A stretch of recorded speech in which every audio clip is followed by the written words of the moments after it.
High friends, this is Vinson. நம்ம சேனலுக்கு உங்களை அப்லோட் வரைக்கும் நம்ம சேனல் வந்து பார்த்தீங்கன்னா 10th நிறைய இம்பார்ட்டன்ட் கொஸ்டின்ஸ் வந்து நம்ம சேனல் அப்லோட் பண்ணிட்டு இருக்கோம். முக்கியமாக கொஸ்டின் பேப்பர்ஸ் நிறைய என்ன பண்ணுறோம் பார்த்து உங்களுக்காக நம்ம கொடுத்துருக்கோம். அதே மாதிரி இம்பார்ட்டன்ட் கொஸ்டின்ஸ் வந்துட்டு இருக்கு. நீங்கள் பண்ண வேண்டிய 2 விஷயம் என்னன்னா, நம்ம சேனலை சப்ஸ்கிரைப் பண்ணிடுங்க, as well as நம்ம சேனலோட வாட்ஸ்அப் குரூப்பில் ஜாயின் பண்ணிடுங்க. வாட்ஸ்அப் குரூப்போட லிங்க் டிஸ்கிரிப்ஷன் பாக்ஸில் இருக்குது. ஓகே, நிறைய டிஸ்ட்ரிக்ஸில் வந்து பார்த்தீங்கன்னா அதாவது குவார்டர்லி எக்ஸாமினேஷன் காலாண்டு தேர்வு வந்து ஆரம்பிச்சிட்டாங்க. உங்கள் டிஸ்ட்ரிக்ஸில் ஆரம்பிச்சிட்டாங்க அப்படின்னாலும் நீங்கள் உங்கள் கொஸ்டினையும் நமக்கு ஷேர் பண்ணலாம். மற்ற பசங்களுக்கு அது வந்து ரொம்ப ரொம்ப ஹெல்ப்ஃபுல்லாக இருக்கும்.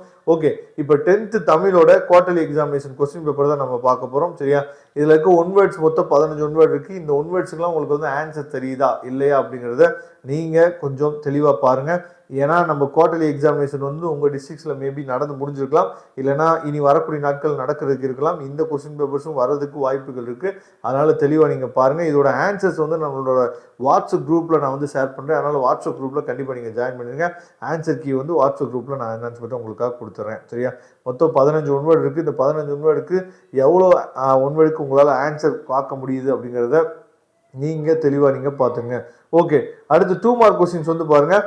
2 மார்க் கொஸ்டின்ஸ் வந்து நமக்கு பகுபத உறுப்பிலக்கணம் வந்து கண்டிப்பாக அந்த இந்து விகுதி வர மாதிரி இருக்கக்கூடிய பகுபத உறுப்பிலக்கணம் வந்து நமக்கு கண்டிப்பாக கொடுக்க போகிறாங்க அப்படிங்கிறது உங்களுக்கு நல்லாவே தெரிஞ்சிருக்கும். சரியா? இதில் இருக்க 2 மார்க் கொஸ்டின்ஸ் நல்லா பார்த்துங்க. அதே மாதிரி வந்து பார்த்தீங்கன்னா எவையேனும் 5 வினாக்களுக்கு மட்டும் விடையளிக்கணும்னு சொல்லி என்ன பண்ணிருக்காங்கன்னா இதுவும் 2 மார்க்கில் தான் கொடுத்துருக்காங்க. இந்த கொஸ்டின்ஸையும் தெளிவாக பாருங்கள். இதோட ஆன்சர்ஸ் வந்து உங்களுக்கு தெரியுதா இல்லையா அப்படிங்கிறதையும் நீங்கள் கொஞ்சம் தெளிவாக பார்த்துங்க. அதுக்கப்புறம் வந்து பார்த்தீங்கன்னா 3 மார்க் கொஸ்டின்ஸு. சரியா?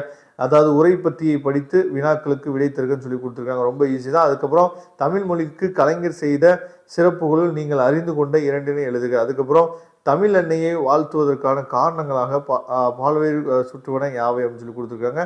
இதை நீங்கள் பார்த்துங்க. அதுக்கப்புறம் அடுத்த 2 மார்க் கொஸ்டின்ஸ் வந்து அதாவது இன்மையிலும் விருந்தோம்பல் குறித்து புறநானூறு பாடல் தரும் செய்தி எழுதுன்னு சொல்லி கொடுத்துருக்காங்க.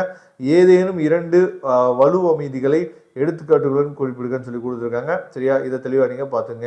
அதுக்கப்புறம் எவையேனும் 2 வினாக்களுக்கு மட்டும் விளையாடுன்னு சொல்லி அடுத்த செட் ஆஃப் 3 மார்க் கொஸ்டின்ஸ் வந்து கொடுத்துருக்காங்க.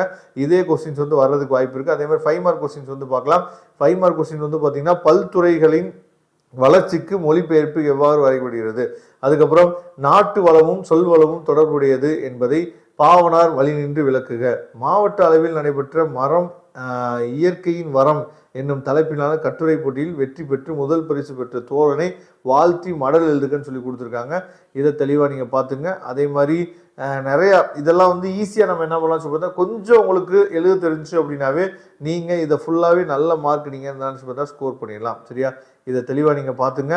அதுக்கப்புறம் 8 மார்க் கொஸ்டின்ஸ் வந்து பாருங்கள். காற்று மாசுபாட்டை தடுக்கும் வழிமுறைகளை விவரித்து எழுதுக, இறைவன் புலவன் இடைக்காலன் குரலுக்கு செவி சாய்த்த நிகழ்வை நயத்துடன் எழுதுகன்னு சொல்லி கொடுத்துருக்காங்க.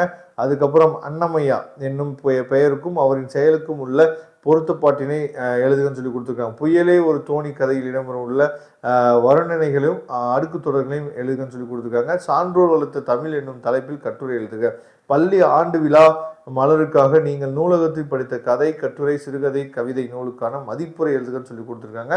இதை தெளிவாக நீங்கள் பார்த்துங்க. இதோட PDF லிங்க்கு நான் வந்து வாட்ஸ்அப் குரூப்பில் ஷேர் பண்ணுறேன். அதனால் வாட்ஸ்அப் குரூப்பில் கண்டிப்பாக நீங்கள் ஜாயின் பண்ணுங்கள். தேங்க்யூ. நம்ம நெக்ஸ்ட் வீடியோ பார்க்கலாம். அதுவரை உணர்ந்து விடைபெறுவது உங்கள் நண்பன் வின்சன். தேங்க்யூ.